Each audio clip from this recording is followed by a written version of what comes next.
Ainur, what do you know about the traditional cuisine of Switzerland? Well, I know it's very diverse and influenced by the national cuisine of many neighboring countries. It's true, and today we're gonna cook probably the most popular dish of this country. Our guest today is the ambassador of Switzerland to Kazakhstan, Salman Bal. Sounds very interesting. Let's get started.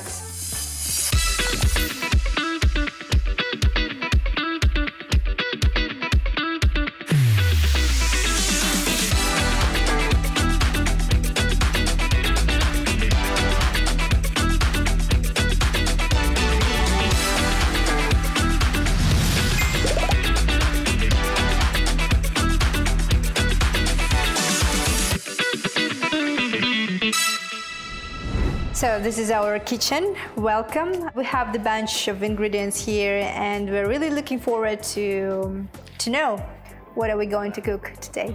Tell us, what's the main dish today? The main dish today is called raclette. Raclette. Raclette, as you can imagine, Switzerland is known for which things? Chocolate. Cheese. Watches. Chocolate, cheese, and of course we will go for the cheese. So raclette is a very traditional cheese dish. When you look at the history, it goes back to almost 1,000 years ago. Oh wow! And raclette cheese, there's one specificity: it has to come from milk of cows that have been grazing 1,000 meters and further up. So it's really mountainous. Up in the mountains. It's very specific, and this because the grass in the altitude has some some composition that makes the milk different. Fresh air, right? Fresh air, fresh grass, and then you when you prepare the cheese, first you have to prepare, of course, the cheese. It is kind of a round piece. Yes, it's very big, right? It's very big. It can be between 5 and 7 kilograms. Oh. And it can take up to 6 months until it's ready. Wow. So the more you wait, the taste will be different, but usually they say after 6 months the cheese is ready. And during these first 6 months, every week, every day, you have to rub the cheese with some salts and special, all natural ingredients. To add a flavor, To add the flavor. And traditionally, before we had electricity in the kitchens and so on, they would cut that round cheese in two. Ah, I see. And then they would put the front that was cut towards the fire. Okay. And they would would then take the part that is melted and put it on boiled potatoes and eat it. Ah, I see. And in French, when you take the cheese that has melted away, you call it raclette. And from there comes the name raclette. It's fascinating. Now, it's quite a long story. And in today's world, there are two ways of eating raclette. Either you go with these round cheeses that you cut in two, you put them in a big oven, and then the upper part of the oven is heated, and the cheese is below it, and then it melts. Right. But to make it easier, I brought today what we call maybe the industrial version of eating cheese. Yes, we have this. Yes, a special device machine over here, right? So it's this machine that we can then connect to electricity. It has a stone which is being currently warmed up in this oven that is put on here. And then there are 8 persons that can eat at the same time. So each person has a shovel like that, puts a piece of cheese in here, and then puts it in here. And then while it's melting, you can grill on the top. You can put vegetables, you can put meat, you can put chicken. Now what is the fantastic part about this dish, if you are the host, doesn't take you much time to prepare it. It's very Afterwards, fast. everyone has to prepare to contribute to it. And it's a very social thing. And this, especially in diplomacy, I like this very much because there's no protocol. Everyone has to help himself. Right, yes, exactly. So it breaks the ice, and the conversations are very different. So you use it you basically quite use often, it outdoor, right? yes? No, you eat it inside. Oh. Yeah. You eat it inside. It's a good remark you made. You have just to be careful that the day after it will smell very cheesy in the house. So. Okay. Yeah, so we can use it later, a little bit later today, right? Exactly. Okay. So what we have started to boil the potatoes. What is remain to do is to cut some vegetables, to cut some chicken, and then we are ready. Okay, great. Let's do it.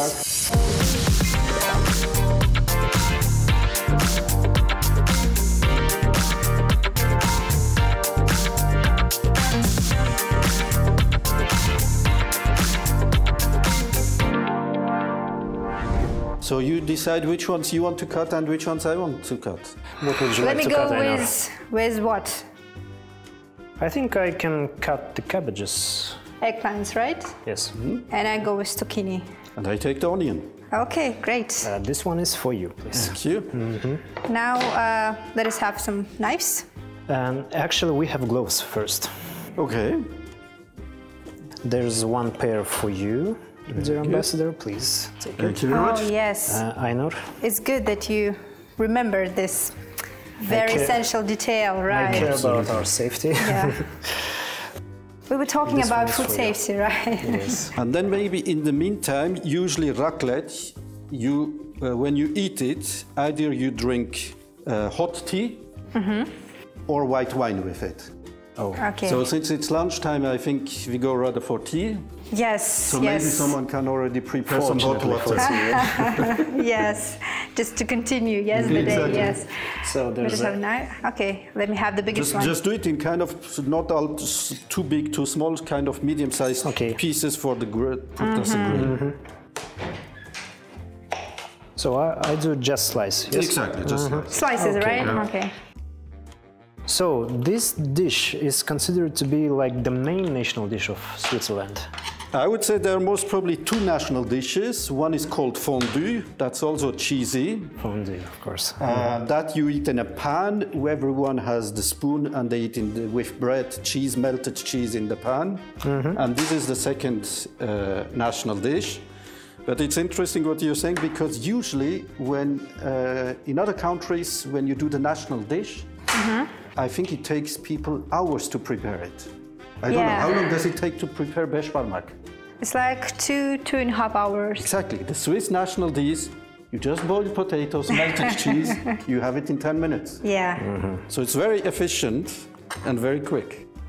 Especially in our modern times when people are so busy and they usually don't have time for, proper cooking. That would be. I would say initially it was a farmer's meal. Ah, okay. And the farmers, they also didn't have much time, working all the time on the farm, so that's how it became the national dish, yeah. And while my colleagues are busy making the dish, I'm gonna share with you some interesting facts about Switzerland. Despite its relatively small size, Switzerland is known for its cultural diversity. The country has 4 official languages: German, spoken by over 60% of the population, French, Italian and Romansh. Among all the countries in the world, Switzerland has one of the highest proportions of foreigners, with 25% of population being immigrants. Did you know that Switzerland is the birthplace of Europe's oldest vegetarian restaurant? Haus Hiltel, located in Zurich, is now one of the most popular ones. The restaurant was founded by Ambrosius Hiltel in 1898 and it is now managed by the 4th generation of his family. In those times, Central Europe couldn't fathom a diet without meat, so the very idea of giving up meat seemed quite unusual. Swiss people consume more chocolate than residents of any other country in the world, about 11 kg per person per year. 18 leading companies produce over 172,000 tons of chocolate annually, with more than 60% of being exported. Switzerland is also home to Europe's highest vineyard. The village of Vispertönminen in the Valais has long been proud of being the birthplace of vineyard, ranging from 600 meters to 1100 meters above sea level.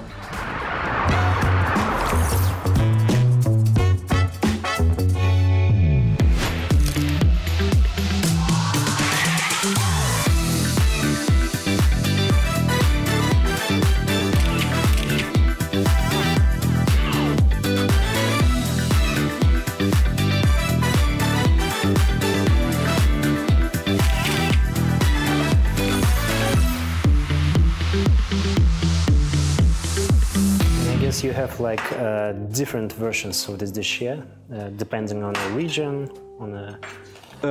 You could have the cheese will more or less be always the same. It will be from different regions. It could have different tastes, yes. Mm-hmm. But then when it comes to what you put on as a grill, you can do it without any grill. Mm-hmm. You can do the grill, you can decide what you want to put. Some people might put like bacon, some might put beef, some might put chicken, some might put no meat at all. So it's all kind of flavors you have. What is also the good thing, because of the process when this cheese gets prepared, the 6 months that is prepared, at the end actually it apparently doesn't have any lactose anymore. So it's interesting that it's a milk product without lactose. Yes, so it's like absolutely healthy. Yeah. What do you like the most about the cuisine of Switzerland? I would actually say I like raclette the most. Raclette? Raclette, yeah. And also, not to forget, I mean, Switzerland is in the middle of Europe. We are rather a small country. Of course, we have a lot of influence from the French, from the Italian, from the German. Yeah. It's a mixture. And if you go, for example, to Switzerland nowadays, you would find many pasta restaurants. Although this is not traditional cuisine, So familiar. but it's almost part of the Swiss cuisine nowadays because it's so much widespread. Yeah. But 50 years ago, very few people would know pizza pasta in Switzerland. So it's Oh, also seriously? interesting. Wow, yeah. It's interesting how even the kitchen, the cuisine gets influenced. Especially we had many migrants from Italy, and they have brought actually pizza pasta. And before in Switzerland, people would not know what it is. The traditions, culture, and cuisine as well. Right. I will also very cut some garlic. Does it look okay, or should I do it smaller? Absolutely. Okay. You can be considered as a specialist. And what about Yes, food? I'll take it as a also compliment. perfect. Yes. Absolutely. Do you see, we are almost ready. We have to wait until the potatoes are there, and then we are done. Oh, great. And then we can actually We should cut some of the meat, maybe. meat. Yes. Yeah. Dorian, do you want to go Sure. after the meat? This is filet, right? This is a chicken fillet, yeah. What about gherkins? We don't need to cut them now. Okay. So how should I cut it? Like in large pieces? I small would do pieces? small pieces, Small like pieces. kind of really something that can grill out quickly on the on the stone. Okay, so how about our country, Kazakhstan? You are representing Switzerland. You're an Yes. ambassador of this country to Kazakhstan. How many years have you been living here, working here? What maybe interesting facts about our country has impressed you so far?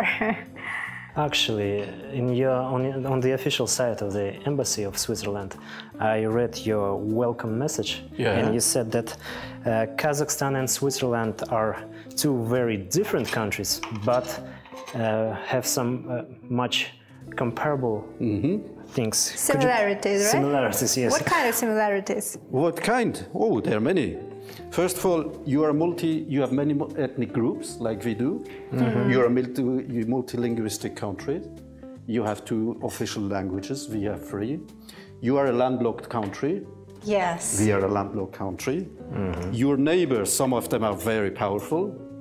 Our neighbors, exactly the same. So they are really kind of, you have the mountains, we have the mountains. There are many similarities in that sense. Yeah. But at the same time, we are a tiny country compared to yours. I think we would be much, much smaller than the Balkh Sea geographically, and you are much bigger. Of course, then you have the natural resources, oil, petrol, and so we don't have any of those. So it's kind of, that's why I said, while you're different, we also have many similarities. Yeah. Did it help you to feel like more or less like at home here in our capital? One of the most coldest. It's the second coldest. Yes, so to speak. No, I arrived September here, 1st September last year. So it would be now, what, 6 months? Yep. And I'm experiencing my first winter. I must say, how to say, everybody warned me about the winter. But what I think is good, yes, it is cold, but you have a lot of daylight. You have a lot of sun. and that actually helps. And so far, I think I have really been very lucky. I feel very much welcome. Whenever I have any in the street, I look for a street name or so. People are very helpful. The language remains a challenge. But you use some kind of words, so you're learning. I'm learning Kazakh language.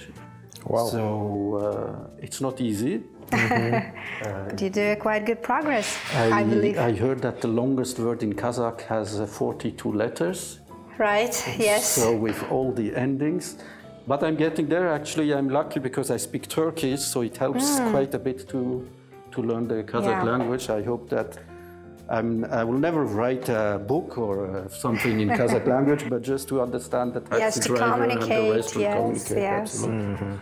No, it's important. Language is an important wheel to understand the country, to understand what's happening, and I hope that I can manage it. And you can call yourself, I think, a bilingual person, right? How many languages do you use in your daily life? In my daily life, well, it depends.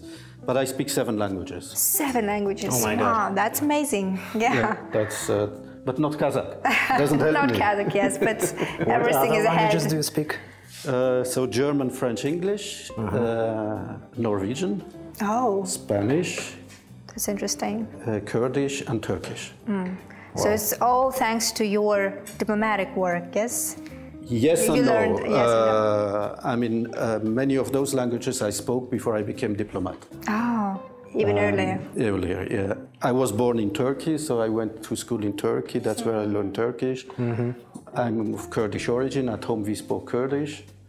And then at school, I was in the Swiss-German part at school, which means everything was in German. Then we learned French and English.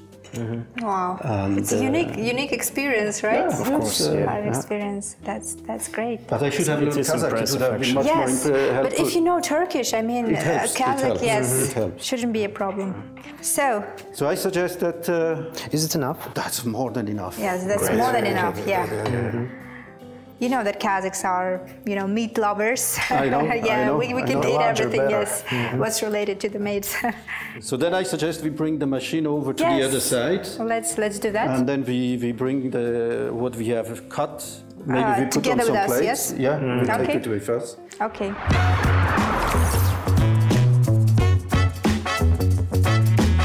So we are very excited about what will happen now. So please. Now you take your shovel, the black shovel you have. You take a piece of cheese, put on it, and put the shovel into the oven. Okay. Okay.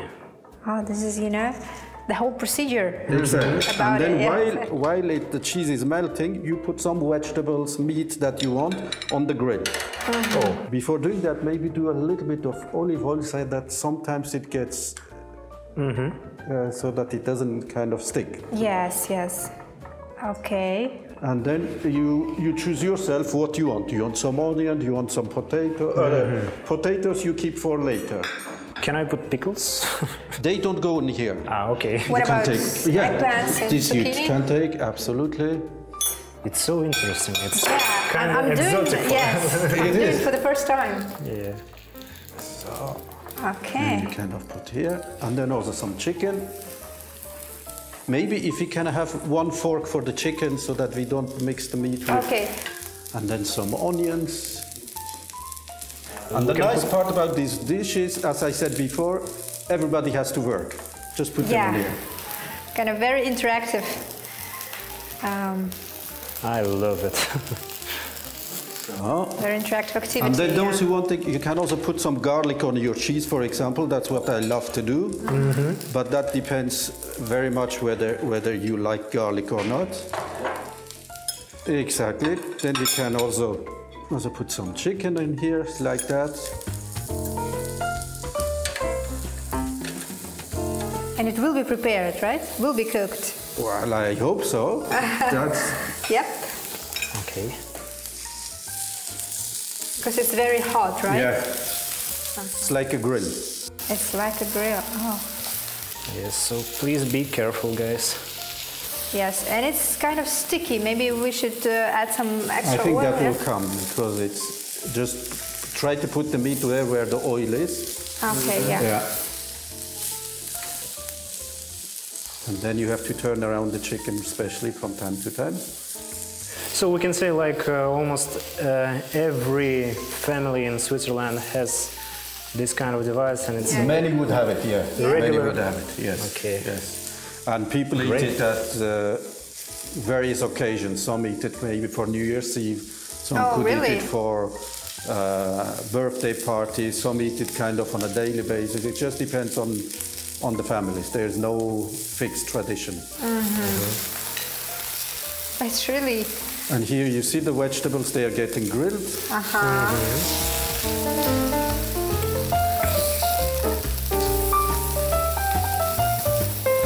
What about our cheese?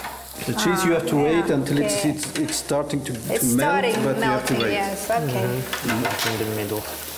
So you had never heard of raclette before? No. Okay. Never heard it, never tasted it. First experience Let's hope you will like it. Yeah. Should we wait for some couple of minutes? We have to wait, because we have to wait until the cheese gets ready. Maybe you can share with us some stories, interesting cases of your work here in Kazakhstan. May I ask you, what is the most challenging thing in your work as a diplomat? I would say specifically here, it's the language. Because as a diplomat, you have to understand what's happening in the country, what is going on. And many of my colleagues, ambassadors, they speak Russian, for example, which I don't. Okay. I think that's the big challenge. But maybe one you said the experiences. It was last Friday. I was at a concert when the Day of Gratitude was celebrated. It was amazing to see the cultural diversity of this country. There were music and dance groups from all of the regions, and I was just thrilled. Yeah. And I think that's for me maybe the element, the surprising part. In Switzerland for sure, but I think in Europe as general, we don't know much about this region. And then discovering that actually there are many realities in Kazakhstan. It's not just one country, one language, very homogeneous, but very heterogeneous, and then to discover all these different languages, groups, cultures, the history. That's why our channel exists, actually. I mean, you have a very rich history, which, for example, to tell the truth, I was not aware before I prepared to come to Kazakhstan. So now my cheese is getting boiled, it's getting ready. What you do, you first take the potato. Okay. Keep the cheese in the machine for the time being. And then you cut the potato. You can take a second one if you think that's a small one. I just wanted to. And then you can cut it in pieces like this. The idea being the cheese, you pour the cheese on the top of it. Okay. And then it's also nice with some of these vegetables there. Piece of chicken as well, if it's ready. And then you take the cheese, you take that wooden thing. Then you put the cheese on the potato. Okay. Like this. Okay, I see. This. Oh, wow. And then while you're eating it, you can put the second cheese so that it's ready when you get to the second round. Okay. So we can go rounds and rounds again. You can go round and round until... I feel like I'm until you're full, right? I'm in a fancy restaurant. Absolutely. Yeah. Et voilà. And then we say bon appétit. Then I wonder what your reaction will be, what you'll think about the raclette cheese. Just a moment. Be careful, the cheese is very hot. Yeah. Very warm.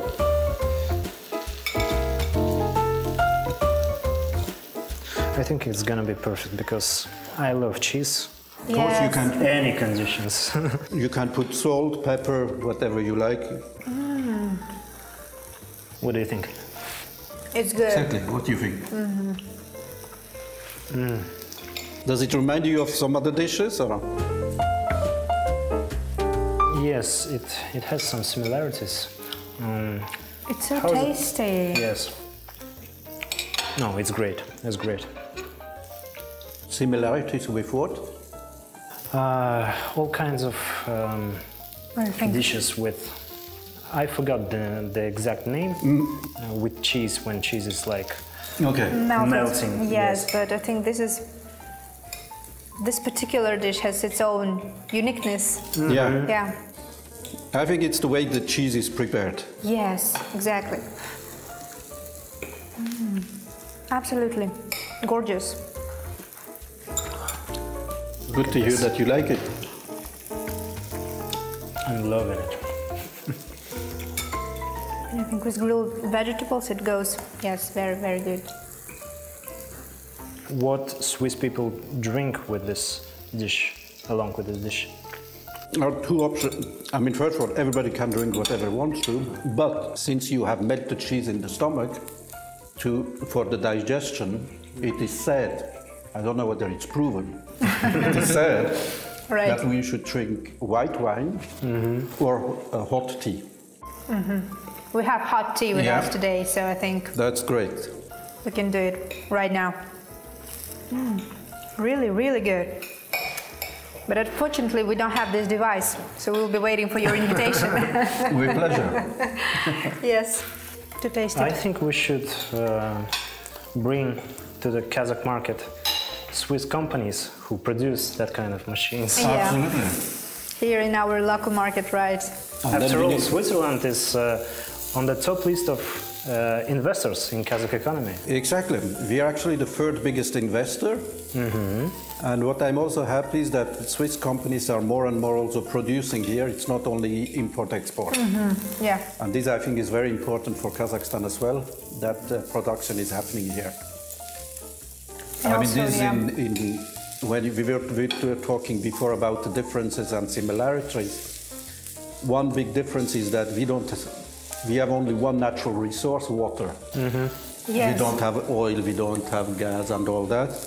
And that was actually one of the reasons why Switzerland invested in know-how, in technology.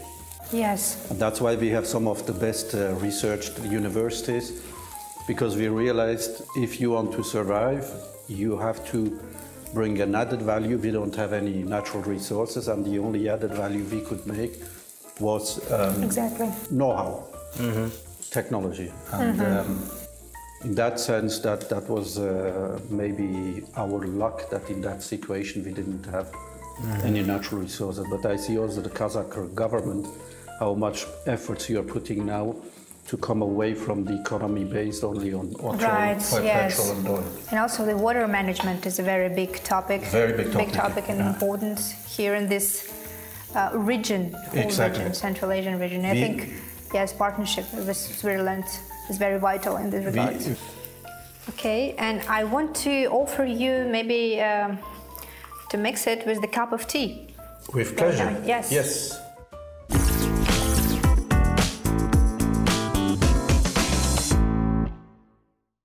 So now let's move on to the next part of our, So that's the dessert. That is dessert time. And these ones are eclairs. It's not traditional Kazakh eclairs, but the inside of this eclair is very traditional. It consists from tari, yes? Yes. And tari is like a millet. It's very traditional kind of element of the food. Our grandmothers, for example, use when they cook different dishes. So you can try it. Please try. Oh, it's really good to have tea. It is. After our dinner, after cheese. So how can you rate your own dish that we today cooked, in your opinion? I think it's... Because for us it was like perfect. I think it was probably the best raclette in Kazakhstan. Oh, yes! Wow! Great job! And we did it together.